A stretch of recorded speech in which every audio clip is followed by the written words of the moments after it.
అందరికీ నమస్కారం. రాష్ట్ర ప్రజలకి, శ్రేయ ప్రజలకి, ప్రతి ఒక్కళ్ళకి జోగి రమేష్ కుమారుడు జోగి రాజేష్ గారు అంట. మరి మనిషి అన్నాక ఒక్కొక్క మనిషికి ఒక్కొక్క ప్రాబ్లం ఉంటుంది, అవునా కాదా? ఒక్కసారి మన రాష్ట్ర ప్రజలు చెప్పండి. మరి ఎవరి లోపం వాళ్ళను బాధిస్తుంటుందా లేదా? ఎవరికైనా లోపం ఏదో ఒకటి ఉంటుందా లేదా? ఒక్కసారి చెప్పండి. మరి అలాంటి వాళ్ళను వెక్కిరించిన పాపం మూట కట్టుకోవటం ఎంతవరకు స్వభావం? ఒకసారి ఆలోచించండి.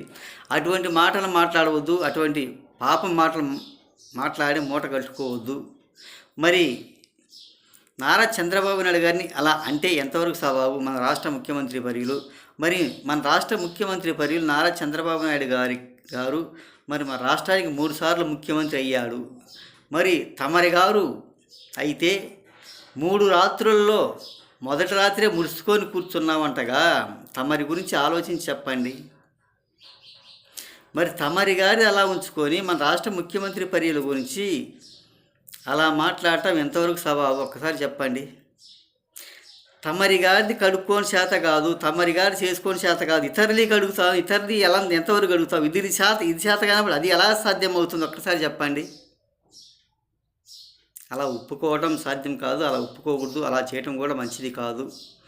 తమరి గారి కడుక్కొని చేత కానప్పుడు ఇతరుది ఎలా కడుగుతారు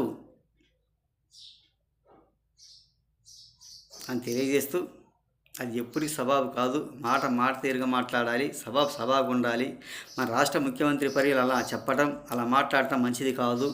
ఒక్కసారి చెప్పండి అని తెలుసుకోవాల్సిందిగా ప్రతి ఒక్కరికి హృదయపూర్వక ధన్యవాదాలు.